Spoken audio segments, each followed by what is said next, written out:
Bonjour, je suis Karine Leplat, manager responsable de mission formation au sein de l'Institut nautique de Méditerranée. Je vais vous présenter par le biais de cette vidéo la formation titre professionnel stratifieur multiprocédé en matériaux composites. Je vais commencer par vous faire une présentation du métier de stratifieur que l'on peut retrouver dans les métiers du nautisme, mais également dans les éoliennes, dans l'automobile, mais également dans les métiers du bâtiment. Dans le nautisme, le stratifieur construit des coques et ponts de bateaux en composite. Et selon les 4 grandes techniques en vigueur, il réalise, à partir d'une forme et d'un plan, un moule destiné à fabriquer des pièces en plastique armées par stratification au contact ou en injection ou infusion. Il est chargé de la réalisation de moules servant à la fabrication par stratification au contact, injection basse pression, moulage sous vide, compression basse pression, de la mise en production et de la réalisation des pièces, de la maintenance du parc de moules, entretien, réparation, modification.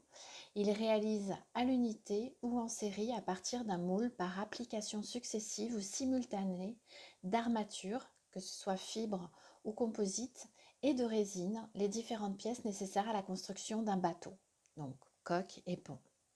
Le métier de stratifieur possède également plusieurs appellations qui rentrent dans le cadre de sa profession. On peut donc l'appeler mouleur en stratifié, stratifieur mouliste, applicateur stratifieur, maquettiste, protoptiste en stratifié ou encore pistoletteur. Autant de dénominations qui font partie intégrante du métier de stratifieur. Une bonne vision, une grande habileté manuelle et gestuelle, une appréciation tactile des états de surface sont indispensables à l'exercice de ce métier. Par ailleurs, le stratifieur doit être méticuleux, rigoureux, patient et être prédisposé au travail en équipe. Au niveau des contraintes de travail, donc il travaille au sein d'un atelier. Les consignes de sécurité sont très strictes.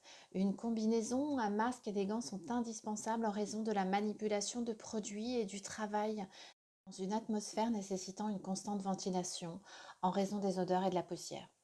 La position de travail du stratifieur est le plus souvent la station debout dans le milieu fermé de l'atelier et plus rarement sur un chantier en plein air. Ce métier ne peut pas être exercé par une personne sujette à des allergies aux odeurs de solvants, de résine ou aux poussières. C'est pourquoi également le port de masque est obligatoire. En raison de la dangerosité des produits utilisés, des consignes de sécurité sanitaire sont à respecter. Enfin, sur ce métier, les horaires de travail dépendent de l'organisation de l'entreprise. Les horaires peuvent être des horaires classiques ou postés en 2-8 ou même en 3-8. Pour dispenser cette formation, l'INM dispose d'installations et d'équipements spécifiques. Sur Saint-Cyprien, l'atelier composite est équipé d'une machine à projeter, d'une pompe à vide et de 2 cabines avec aspiration intégrée permettant de mettre en application les techniques différentes, la stratification au contact, la projection simultanée ou l'utilisation de la machine airless, le sous-vide et l'infusion. Cet atelier est également équipé de 10 bras d'aspiration haute technologie. Enfin, il y a une salle de cours qui est attenante à l'atelier afin d'alterner les phases théoriques et la mise en pratique. À l'INM, cette formation va être proposée à la fois en formation continue mais également en apprentissage. Pour la formation continue, elle se déroulera du 30 septembre 2020 au 6 avril 2021. Elle comprend 875 heures qui sont réparties avec 665 heures en centre et 210 heures en entreprise. Les stages seront répartis en 3 périodes durant la formation. Cette formation est financée par la région Occitanie. Si vous percevez des indemnités de Pôle emploi, vous continuerez à les percevoir durant la formation. Sinon, vous pouvez percevoir des indemnités de la part de la région qui seront calculées selon votre situation individuelle. Enfin, cette formation est accessible aux salariés en transition professionnelle. En apprentissage, la formation se déroulera du 30 septembre 2020 au 29 septembre 2021. Un contrat de 12 mois sera établi entre l'apprenti et l'entreprise qui le recrutera. Le parcours au cours de ces 12 mois sera réparti entre 14 semaines en centre et 38 semaines en entreprise. Ce volume équivaut à une moyenne d'un peu plus d'une semaine par mois, mais en pratique, l'alternance sera basée sur l'activité des entreprises. Et il y aura donc plus de périodes en entreprise en période saisonnière.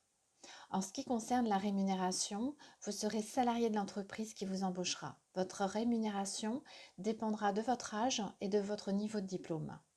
En ce qui concerne les modalités de passage de la certification, l'examen du titre pro se déroulera en plusieurs phases en présence d'un jury professionnel. Vous aurez une mise en situation professionnelle, un questionnaire professionnel, un questionnement à partir de production et enfin un entretien final. Si cette formation vous intéresse, sachez qu'il y a des conditions. La formation est ouverte aux personnes qui souhaitent se qualifier et ou se reconvertir. Elle est de niveau 3, donc c'est un niveau qui est similaire au CAP.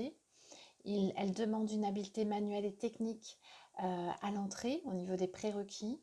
La formation en apprentissage, elle, est ouverte aux personnes de moins de 30 ans et pour les personnes qui sont en situation de handicap, par contre, il n'y a pas de limite d'âge. La sélection, elle, se déroulera en plusieurs phases. D'une part, il y aura un entretien de recrutement, que ce soit en présentiel ou en visioconférence si c'est nécessaire. Ensuite, il y aura des tests de recrutement et de positionnement en présentiel, mais ils pourront également se faire à distance si besoin. Et enfin, des mises en situation technique en atelier afin de pouvoir personnaliser votre parcours. Les dates de clôture des inscriptions seront précisées individuellement. J'arrive au bout de cette présentation. Donc pour toute question ou demande de précision, vous pouvez nous joindre par téléphone au 04 68 56 61 69 et par mail à l'adresse inm@institutnautiqueméditerranéen.fr. Je vous remercie de votre attention et je vous dis peut-être à bientôt. Au revoir.